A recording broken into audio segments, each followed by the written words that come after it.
Vas-y. Okay. Ladies and gentlemen, good afternoon. Today we are live on Radio Urumuri from Louisiana, Baton Rouge.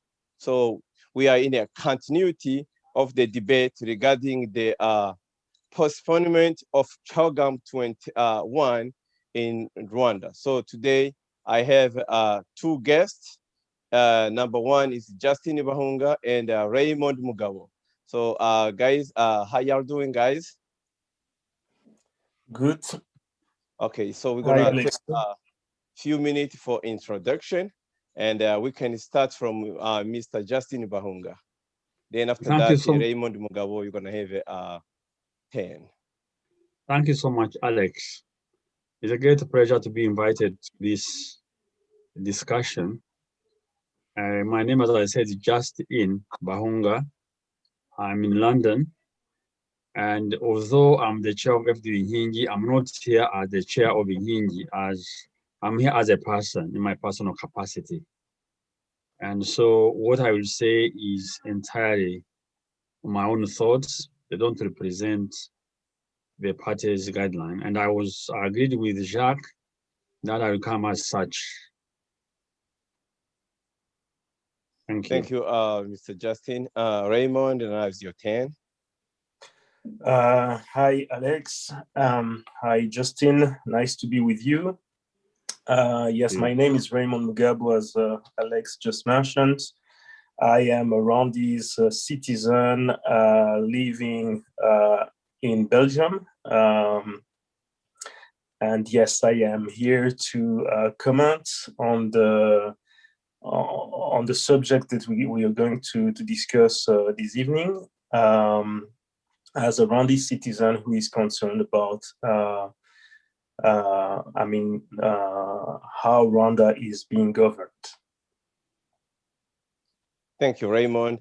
And ladies and gentlemen, for those who do not know me, as we are live on Facebook and on Radio Ubumwe, my name is Alex Dushime.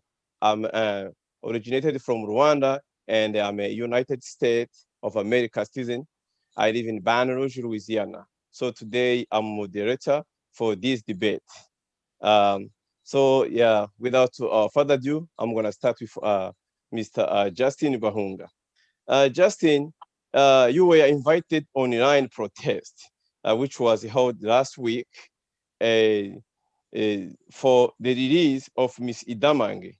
In your humble opinion, why should the Rwandan government release her unconditionally and perhaps with compensation? What do you think about that? Thank you so much. I feel that indeed when I attended that Idamange represents any person in Rwanda who is fighting for human rights and democracy and is being imprisoned. I take her as a figure, as an icon of resistance to oppression.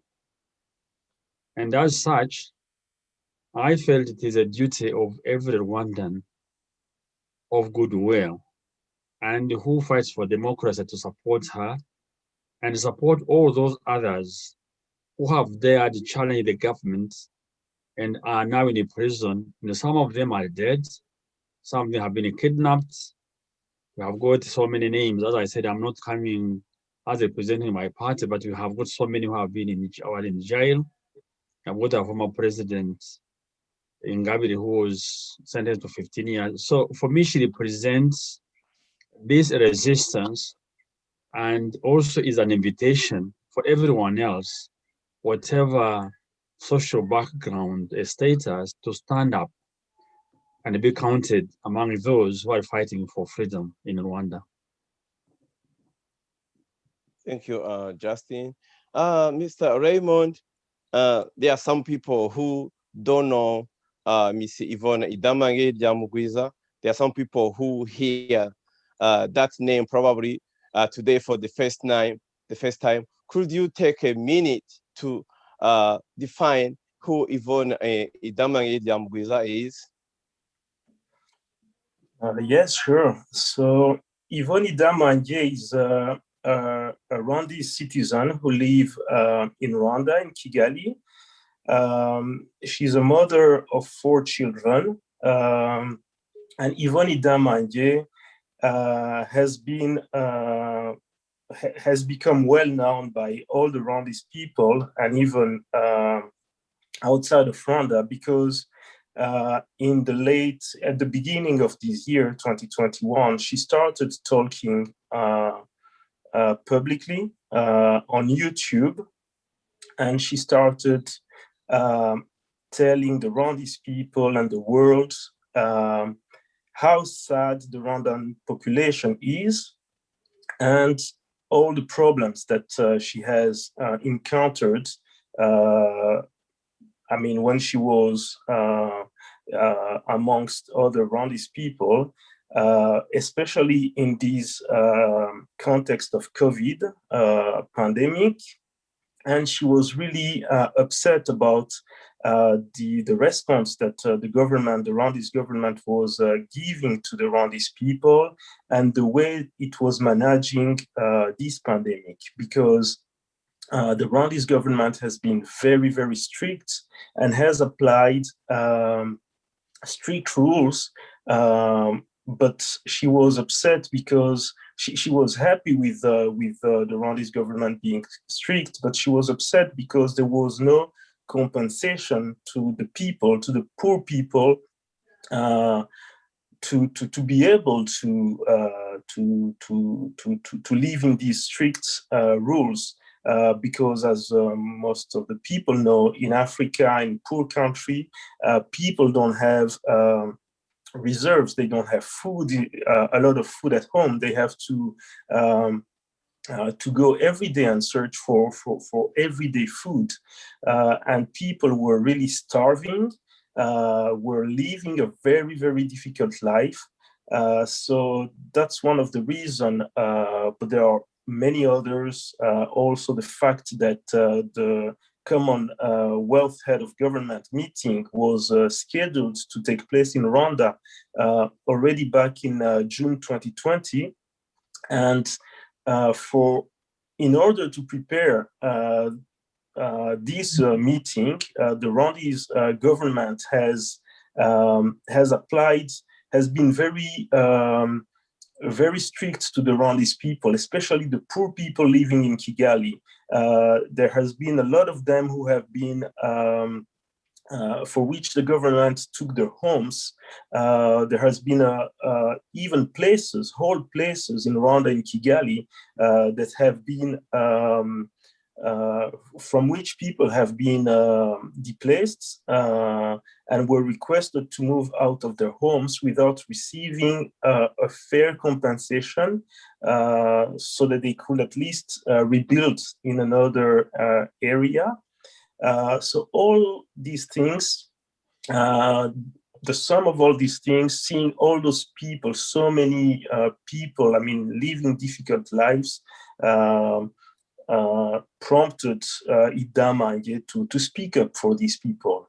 And I think it's worth to notice that Idamanje was not a poor person. She was living in a nice apartment, in a beautiful apartment in Kigali. She was not a poor person, but she was really she was really concerned about the consequences of these bad governance on those poor people. Thank you, Raymond. And maybe what I forgot to mention is that due to these videos that she released, I think, 3 videos. Now she's been arrested by the government after the 3rd video that was on the 15th of February this year. And she's now in prison. She is in custody, and she's undergoing a trial. Normally trials in Rwanda are public, but her trial, which started as public, quickly became non-public because I think the Rwandese authorities were afraid of losing control and afraid of the fact that Idamanje was really speaking up against the government, criticizing the government, and defending her rights to speak up. So they decided to make the trial public, and it's undergoing still at the moment. Thank you. Yes, that's right. But I want to clarify from a few things you say. Yes, she did release actually 4 video. They arrested her after she released the 4th video. So yeah, that was a little clarification to complete what you said. Yes, we're gonna go to you, Mr. Justin Bahunga. We were with you on the line protest, and as we all know, the Rwandan dictatorship breach pretty much all of the Commonwealth principles. But I want you to mention some of them, including democracy, rule of law, and power sharing. Thank you so much, Alex. It's such a beautiful question that you put to me, because it concerns me directly, because I'm involved in politics. In terms of democracy, I think probably I could refer to an authority, which is the United States of America, which is a key ally of Rwanda, and just observe or get what they say about the situation in Rwanda. I quote the report of the US State Department about human rights in Rwanda, the country report on Rwanda. And this is what it says about about Rwanda. Now it speaks about arbitrary arrests, extrajudicial killings, disappearances, the worst form of freedom of expression, and so on. And in this regard, you can only, you have to know that No Freedom House, which makes reports every year on the observance of democracy and political and civil rights, Rwanda has scored for 2021, on the 21% of over 100. And for political rights, 8%, and the civil rights, 13%. 21% in terms of political and civil rights. It says it all. And as I was said, let me probably again repeat again what the US says about Rwanda as a key ally. It said the following: arbitrary and unlawful killings, torture, harassment, arrest, and abuse of political opponents, human rights advocates, and individuals perceived to pose a threat to government control and social order. Security forces discard for the rule of law and restriction of civil liberties, restrictions on registration and operation of political parties. Hence, that's important, denying citizens the ability to change their government through free and fair elections. That's it. I think that says it all when you speak of democracy. And as I said, this is a country which is a key ally of Rwanda. It has no interest whatsoever to denounce Rwanda as not observing human rights. I mentioned Freedom House Index report, which puts 21%. And you know Ghana is 82% in terms of political and civil rights.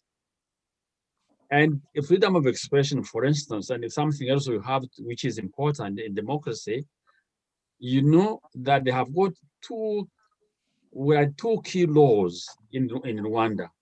The one, Penal Code Article 194, which is under saying that spreading information likely to incite the population against the government, which is, in fact, if you say anything that criticizes the government policy, it was accused of inciting the population against the government.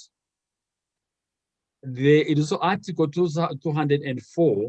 This one is saying information that could tarnish the image of government of Rwanda abroad. So what we are saying now, which is not going on in Rwanda, you can be accused under Article 204 because you are creating a hostile environment for the government of Rwanda. And as you know, any opposition, I mean, if you call democracy multi-party system, it means that a political party cannot form because they are not criticizing the government. Whereas the work of an opposition is criticized to highlight what's not going wrong with the government, and at the same time, to prepare itself to replace the government which is in power. So clearly, there's no other indicator, independent group which can tell you that there's no democracy in Rwanda. You've had also in January this year, there was also the Human Rights Council, which reviewed Rwanda in terms of human rights observation. And again, the UK, which is another key aid donor to Rwanda, clearly spells out that Rwanda is not respecting, observing human rights. And actually was inviting Rwanda that it should make sure that it observes the core values of the Commonwealth. And some of the people are saying in the Commonwealth that you take the meeting taking place in Rwanda, that the core values of the Commonwealth will be left in a bin in Rwanda. That's what they were saying. Then you ask about the separation of powers, the rule of law. Again, the rule of law, as you know, in Rwanda, the executive, the arm of government, is the one which controls everything. It is only the president says his word is law. I can also give you some examples. Again, you remember, I'm sorry, I referred to some of the high profile examples, and you might mention someone who was with us, who was the former chair. It's not because of my former chair, it's just to show a high profile case where it shows that there's a separation of powers. I mean, in Gabriel Muhoza, you would recall that the president, in an interview with the Monitor newspaper of Uganda, the 23rd of May 2010, he told the newspaper, he said, this woman have to be put where she belongs. Those who want to make her president will have to wait for long. And it was later taken that indeed she was arrested and put in jail. When she appealed to African Court for Human and People's Rights, the court ruled against the sentence and also ordered the government of Rwanda to give compensation, reparations. It never happened. Diane Rwigara, you know, the president after had said that, you know, even those who stood against the presidential elections are not immune from paying taxes. Immediately after, remember, their properties were taken, and also after 1 year, it was changed. The goalposts were changed to say that actually had forged her papers to be able to pass. And I can also say other things, like we say about extrajudicial killings. You remember the case of Karegeya Patrick, that actually that one is almost as if killing outside of the law is allowed. And that's something people don't say many times. I began to quote this over to here. When the president actually encourages Rwandans to kill one another, he said, and I quote this again in translation, he said, I could see some of our people responding to like this. We are not the ones who did it. I mean, killing Karegeya, denying that they did it. It is true they're not the ones who did it. But on the other hand, my real problem is that you should not have been doing it. There's no politeness in this, no diplomacy. That what is shocking is that you are not doing it. What does it mean? You should go out and kill the people whom I call our enemies. That's extrajudicial killings. You have a head of state dictating to the judiciary who has to be in jail, who has to be killed. Another case, the most recent case, is the Rusesabagina. This is an international crime. And so a president was that actually we did it was flawless. What we done was flawless. So in the rule of law is that no one is above the law.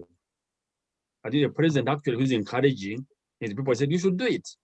And I had it actually, it's not a Pakistan going to do it, it's not a Bangladeshi, you should be doing it.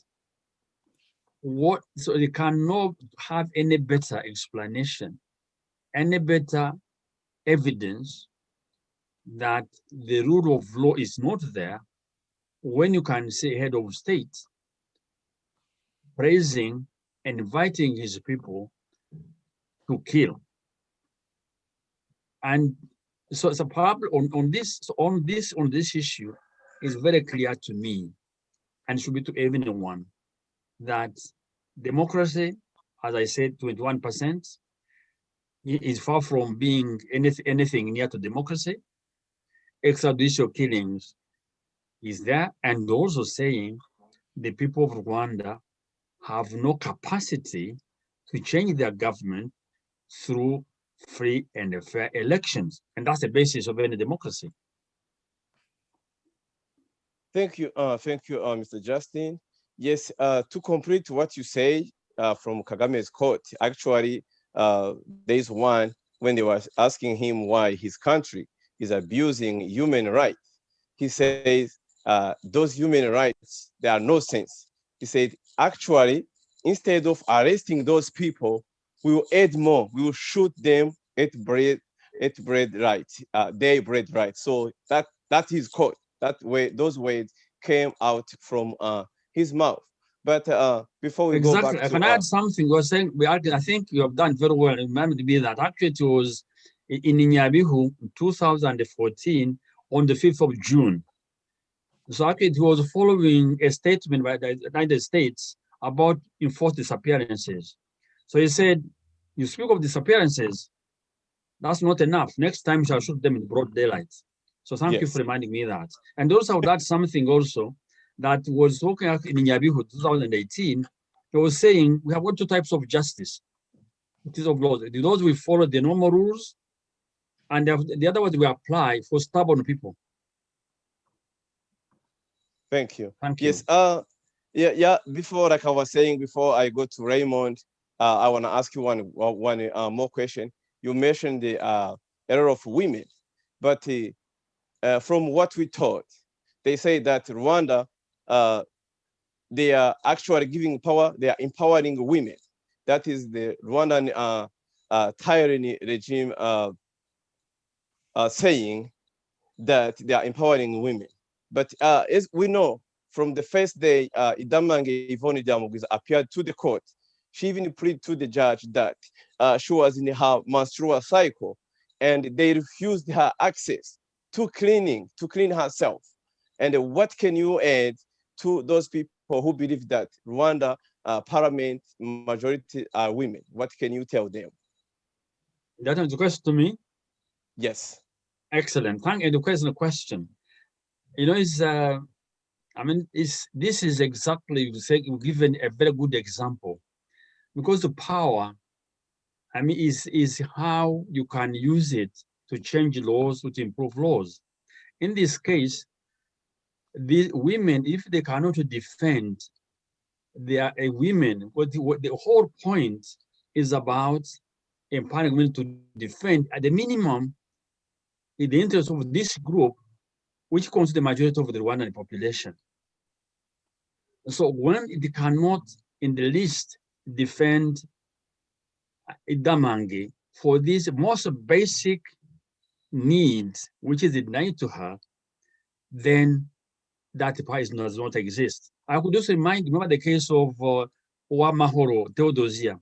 She was killed. She was a street vendor. She was killed. You have heard of the women who were raped by the soldiers in Kangondo. You have never had a voice from these ladies. Actually, these ladies are just there to rubber stamp the laws made by the government. And that I will find to say it is a disempowerment. Well, they are not elected because they have not the capacity.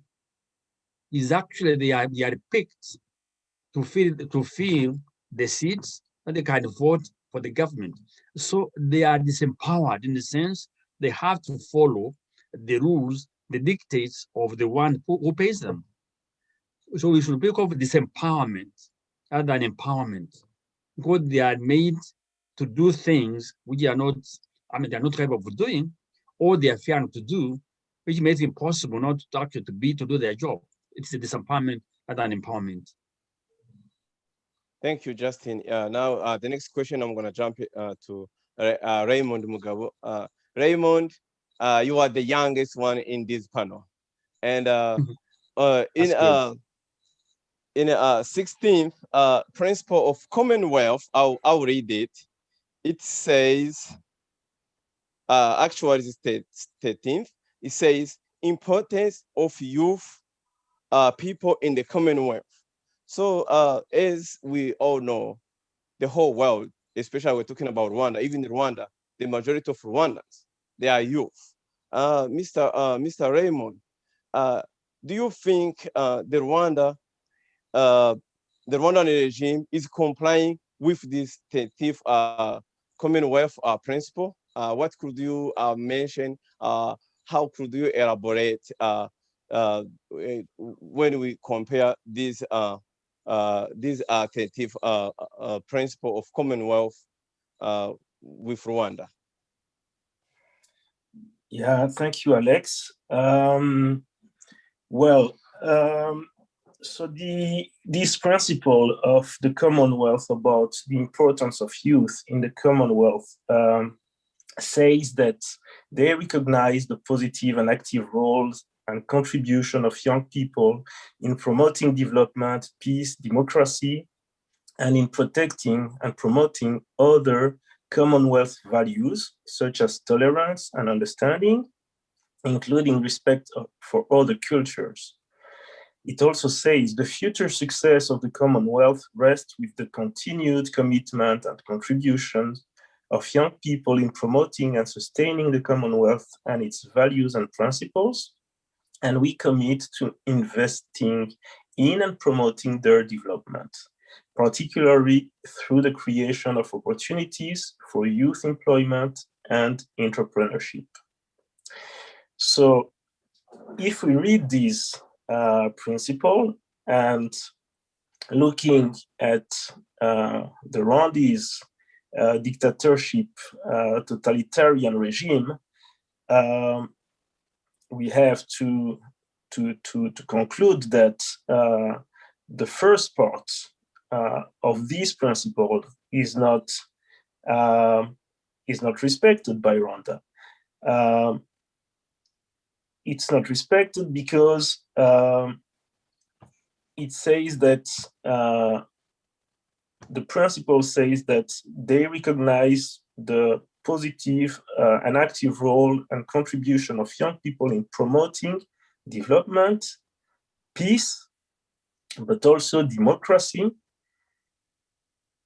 other Commonwealth values, such as tolerance and understanding, including respect for other cultures.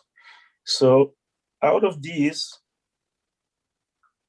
democracy is not respected because, as we all know, Rwanda is governed by the same party, the same ruling party since 27 years for now. It's being governed by the same person who is Paul Kagame since almost 20 years as well. But in fact, effectively, he's been ruling the country as the strong man of the country for 27 years. So this is not democracy at all. It is not democracy. In democracy, there is no hero who can rule the country for that long. I mean, that's not democracy. Democracy is the people who choose their leaders out of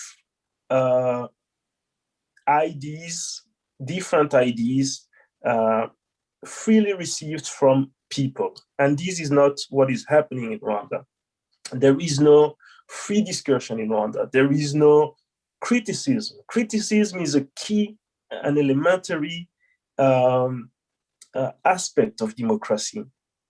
People have the right to criticize the government and how the country is being governed. And this is not the case at all in Rwanda, because every person who criticizes the government ends up in prison or dies, is killed.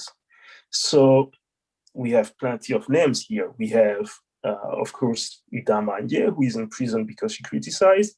We have political opponents who are refused the right to run for presidency.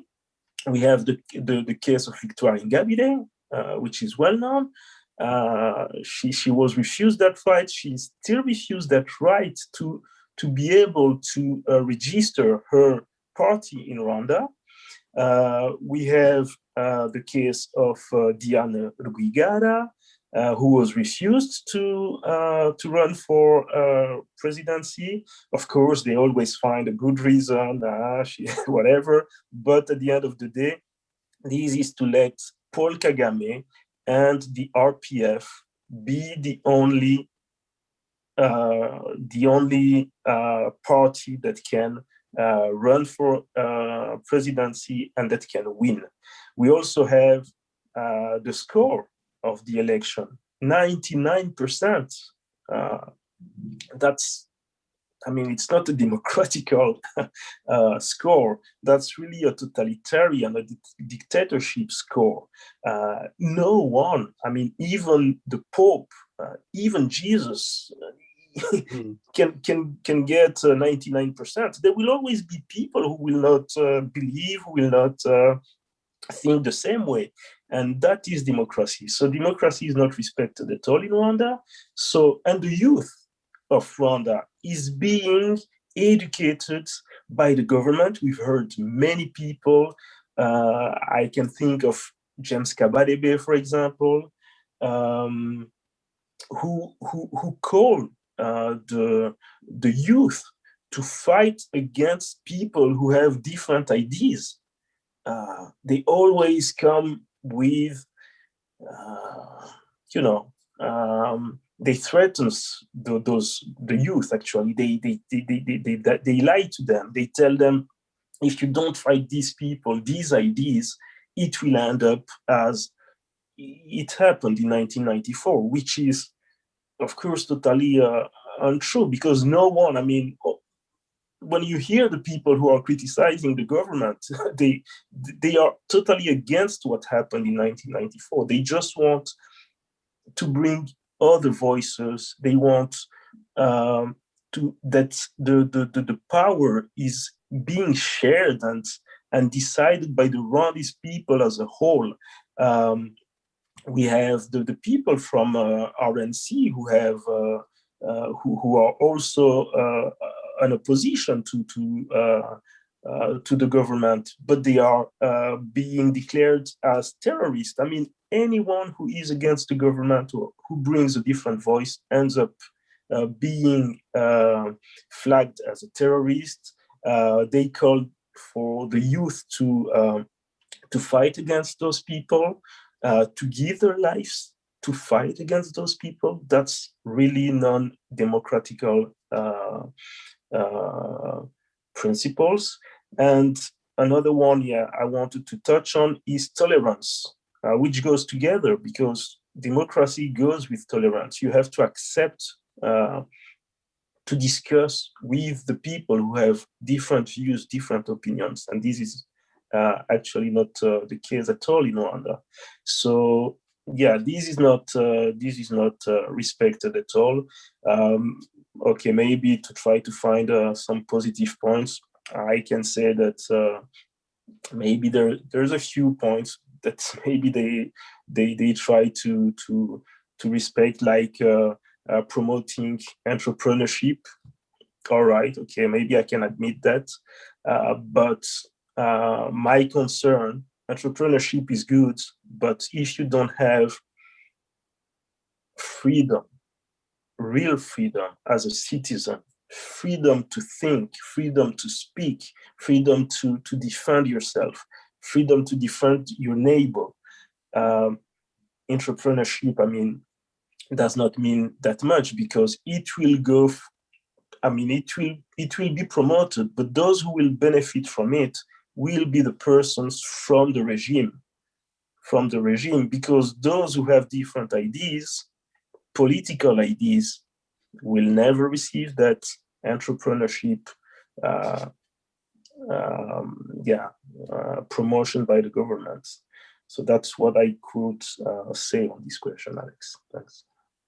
Thanks, Raymond. I see Mr. Justin Wonga, you raised the hand? Yes, I want to add something. Okay, I'm let you know. But just when Raymond Mugabo mentioned about justice, I thought of the quote of George Washington. He said that, I'm gonna read his quote. He said that if freedom of speech is taken away, the dumb and silent, we may be led like sheep to the slaughter. So when I think of this quote, I exactly think what is going on in Rwanda. So yeah, I'm let you say what you wanted to say. Absolutely right. Raymond with this quote.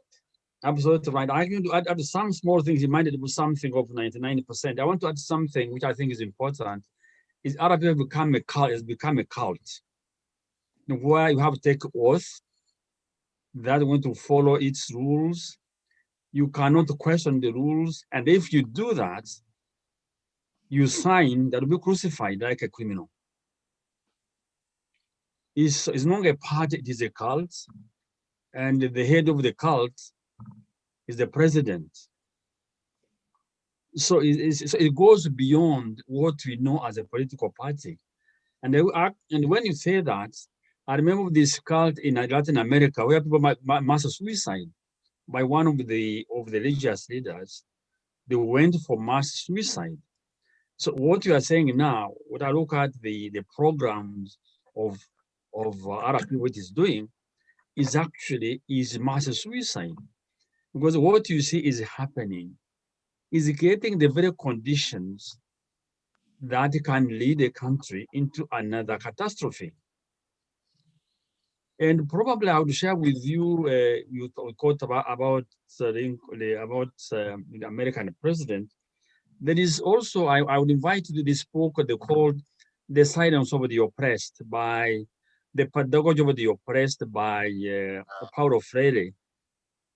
I think the process of the silence of the oppressed. The first stage is random beating. We don't know where it comes from. You are questioned. Actually, you lose sense of who you are. And what follows is indoctrination, which they do. So the beating, you don't know where it comes from. You don't know why it's being beaten. So the second phase is indoctrination. That is taking place today. And you come to a point where you espouse the language of the oppressed. And you get adopted this what they call Stockholm syndrome. You come to love the oppressor. So when you look at this process in Rwanda, this process of the import of silence is a technique which is used, leading to back you become yourself, you feel you are in the wrong. So you think to live is actually a luxury. Without him, you can die. That's what they're being. Without him, you can die. So that's the process have to be reversed by another political education. I think it is important, because otherwise you are saying we are moving to a disaster if we don't correct that. And what is funny, and that's what makes a problem is now we have said, as I said, political civil rights is 21%. Human Rights Happiness Index Squad report for 2020, Rwanda was 150 out of 153 countries. For this year's report, which covered the last year, one is 147 out of 149 countries. So, but despite that, the president gets 99%. How there's not the real dilemma? 21% political civil rights. For only a few two countries behind you in terms of human rights happiness index, and yet you get 99%. Exactly, it's totally inconsistent. It's what it shows that we have gone to this level where actually the victim becomes who defends the oppressor. It's a very serious psychological situation that we're in now, and you have to reverse. So I was just adding to what you both said, Alex and Raymond, that is really, we are living in a very serious situation. And I'll tell you, my biggest worry is probably this thing that is, there is no way you can oppress people forever. And the longer it goes on, the more disastrous it will be. So what we are doing is nothing but to help prevent another disaster in Rwanda. Thank you. Exactly. Thanks, Jeremy. Our time is pretty much running out, but as we're gonna wrap up, I'm gonna ask probably the last question. Justin Bahunga, as you mentioned about oppressed and the oppression, so I'm gonna start with you before we wrap up. So we know one day the oppressed people will be liberated. So do you think this will happen in Rwanda in the future? What advice could you give to Rwandans to free ourselves? Because now I'm one of them too. Oh, thank you. And in the preamble, the Declaration of the Universal Declaration of Human Rights, it is said, in order to avoid rebellion against tyranny, you have to respect human rights and democratic rights. So like night follows the day, there will be a revolt against tyranny. So what I think we have to do personally, as I work, is working towards avoiding that situation to happen, because we want to be the loser. So the first thing that we are doing today is Rwandans becoming aware that they don't have to kneel before anyone. It's their rights to defend their rights, and nobody will give it to them. And so the awareness raising among the Rwandan community that you are not born to walk on your stomach. That's for animals, sort of even reptiles. You have to stand on your feet. Stand on your feet and be counted, like Idamange has done, like Victor Ngabere has done, like many of our boys, Twagirimana, Abaisenga, and others who have been killed. They have decided to stand out and they defend. That's important, to be aware that defending your rights is worth giving your life. Remember, Negina can quote Luther King saying, if you don't have a cause you can die for, your life has no meaning at all. So the value of freedom must be espoused. And someone was saying, it's not me, that the level of tyranny is a reflection of the level of how people are determined to give the necessary sacrifices to end servitude and to them their freedom. So what is happening today is a reflection of who we are, how much we are prepared to make necessary sacrifices to end that servitude of ourselves and our people. And what we were asking when you come from when you go to Commonwealth and so on, is if you really think about Rwandans, because we know the real politics is there, help us avoid that situation to happen. Because I was saying the Universal Declaration of Human Rights was thought about because they thought it was the best way to avoid the future wars. So can they help us to make sure, if they are on our side, that these values are respected? Without disaster, but if we do it or not, we'll do it. It will happen. Like night follows the day, freedom will come. It's no, you are not the first people, I know the second, the last one is going to happen. So we're asking what we do. Thank you for what you are doing. We are doing it now. Awareness raising people so they encourage more people to come forward and defend his rights. And especially I was saying, like a military man goes to the battlefield, he goes because he knows what the cause he's defending has got more value and it's individual life. Until we have come to that level, that the defense is more valuable than our human lives, then we shall continue, to be hobbies rather than actually fighting for our freedom and the freedom of our people. And that's what I ask the Commonwealth is, before you come, and that I add that, at the beginning, in 2009, there was the Commonwealth Human Initiative, which had advised not to admit Rwanda in the Commonwealth, what they said are not made the standards.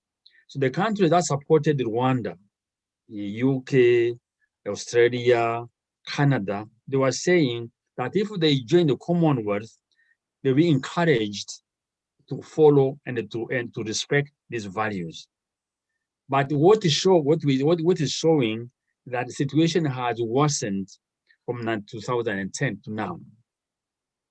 What we call name and shame, meaning let's tell them the truth and be ashamed, even if they have to do that, without obeying or respecting these rules.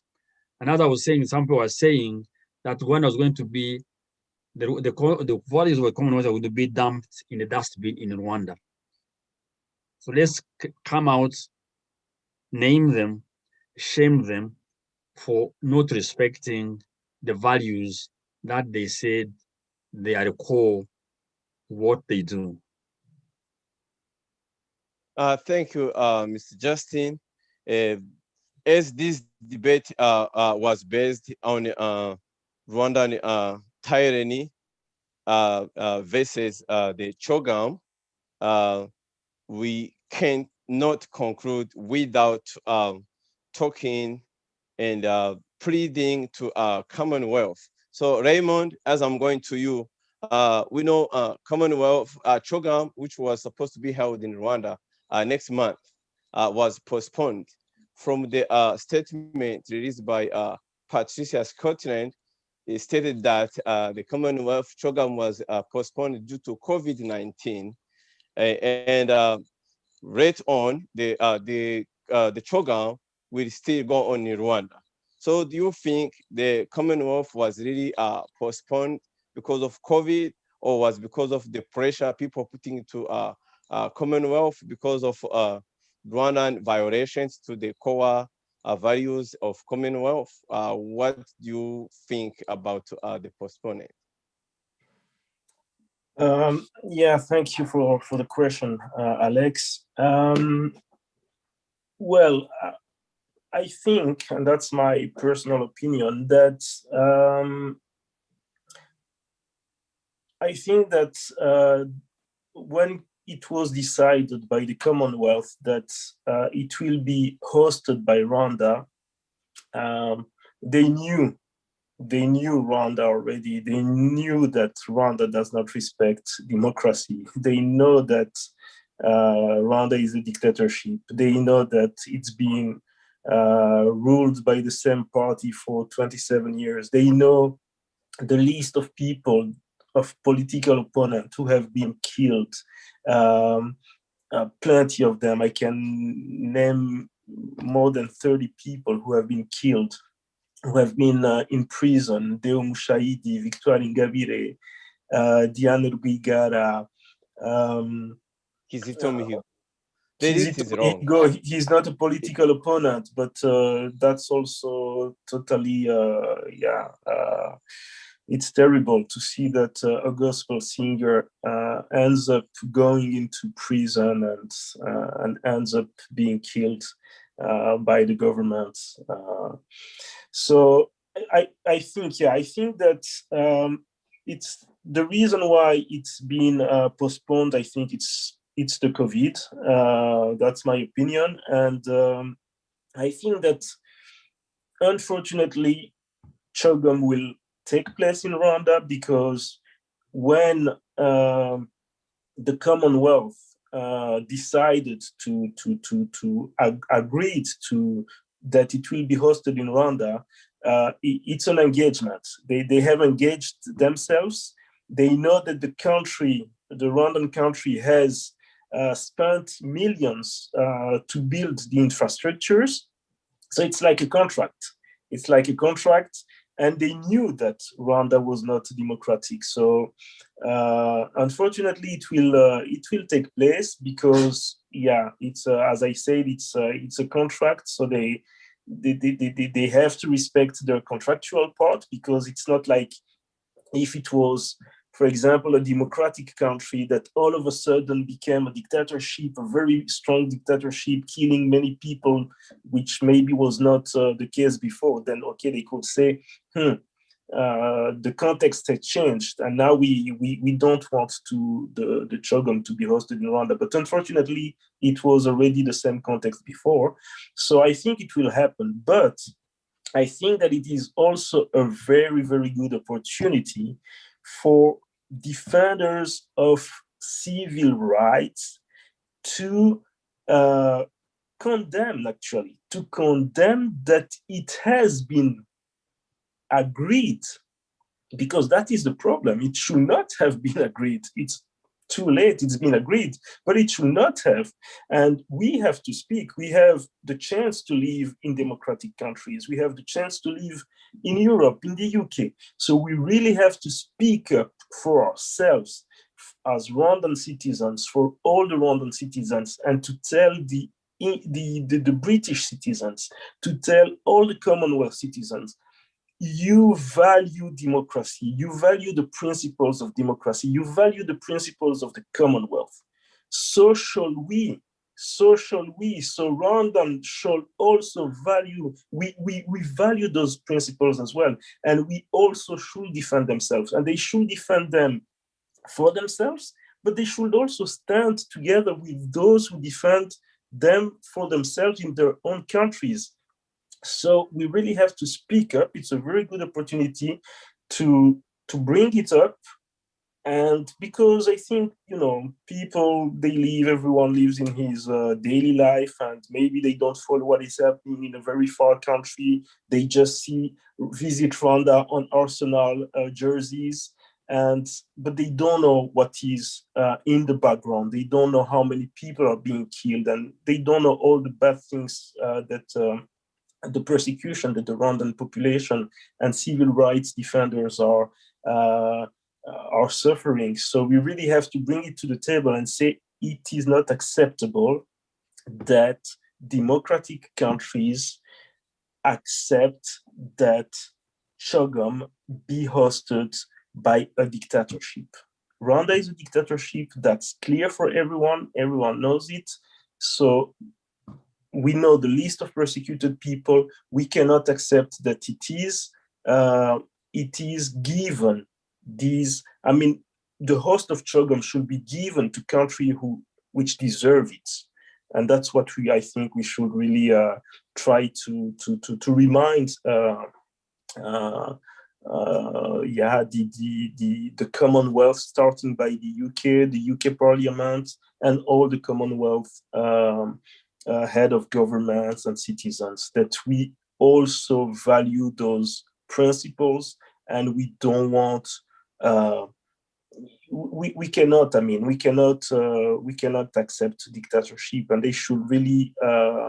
They should not accept it as well. If they don't accept it for themselves, they should not accept it for others. Thank you, Raymond. I see, Justin, I see you kind of raising your hand. I was thinking we was going to take Raymond's statement as a conclusion, but I saw you raising your hand. I'm gonna raise you.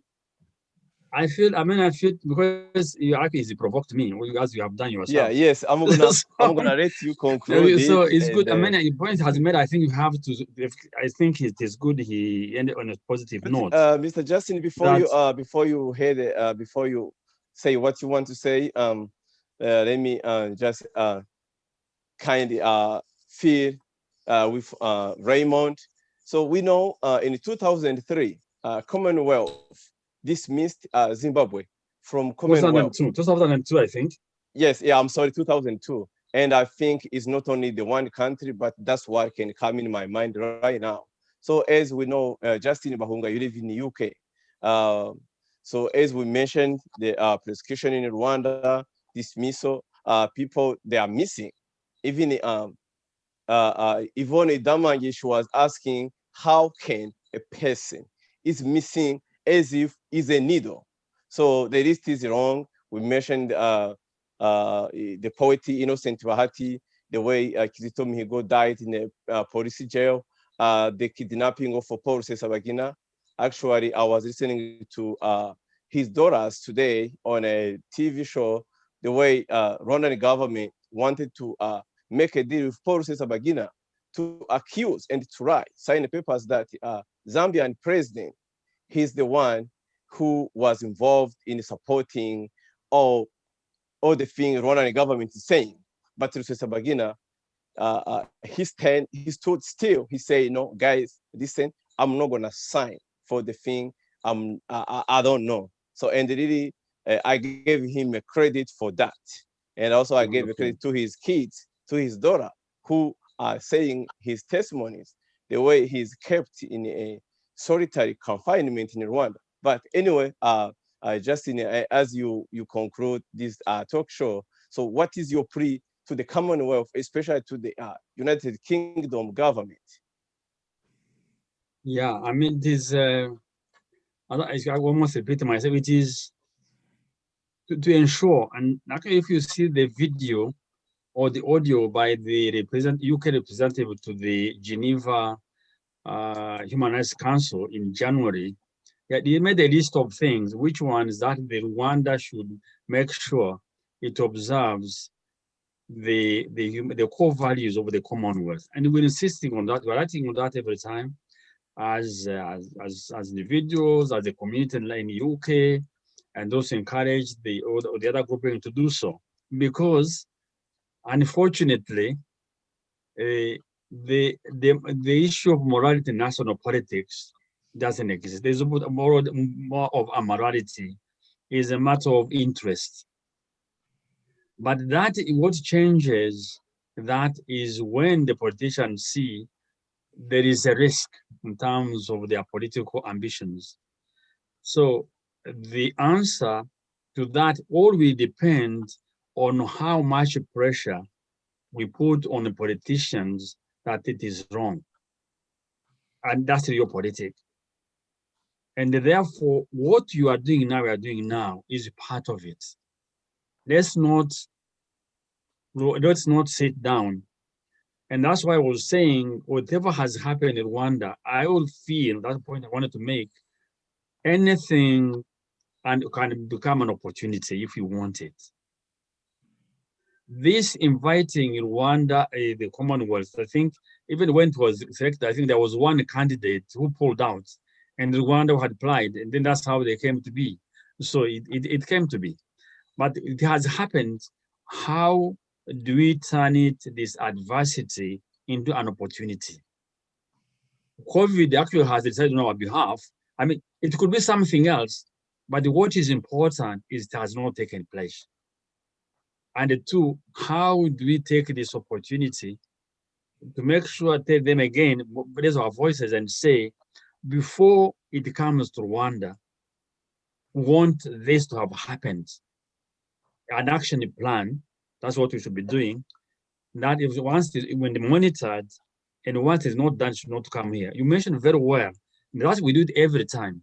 We tell them in Zimbabwe, the situation was much not it was bad, but not as bad as in Rwanda. In Pakistan, there was also the coup. So there's other places where they have moved or changed the venues and even suspended governments because of their actions. So the change can be made by us, by a bigger group saying this is not right, and especially Rwandans. Rwandans, as I was saying, the level of tyranny reflects the level at which you are prepared to make the necessary sacrifices to fight that tyranny. So let's think of ourselves and think of other people. Because they have interest to defend, we have it in the first place. Let us do, and it is possible. It is possible. And let's take it, we have 1 year ahead now, another 1 year, I don't know which time, but now let's continue doing that. And who knows, our power might tip the balance towards what we want. And if they can change, here they say, half a loaf of bread is better than no bread at all. Let's see how much we can get out of the fact that one wants it badly, it makes so much, and also the Commonwealth losing face because they have made a wrong decision. Exactly. Thanks, guys. Thanks for your time. We all know that the Rwandan government spent so much money on robbing. So actually, all the aid Rwandan government receive to develop the country, to help its citizens, they use it in robbing, in phosphoring the data, in everything we see, all the data we see about Rwanda, pretty much 100%. They are lies. Everything is cooked. Like the child company is the one who likes to use the word cooking, and David Himbara. Most of them, they are cooked. So they did nothing which is real. And I thank you again for your time, guys. Hopefully next time we're gonna have enough time, then we can talk more, because I know when we talk about Rwanda, when we talk about the tyranny, dictatorship of Rwanda, we can take days and days, and we won't finish it. And thank you again. Hopefully we will meet again soon, and we can have another big debate. I really appreciate it. Thank you so much. Thank you. I'm so glad you have invited me. I hope I didn't take so much of your time. You have to stop me, I can assure you. So passionate about it that you have to stop me, otherwise I can go on and on. So you've been a great company. Thank you, Raymond. Thank you, Alex. Thank you, Patrick, for being helping in this. And I feel very proud when I see young people being engaged like this. You are the future. You are the future.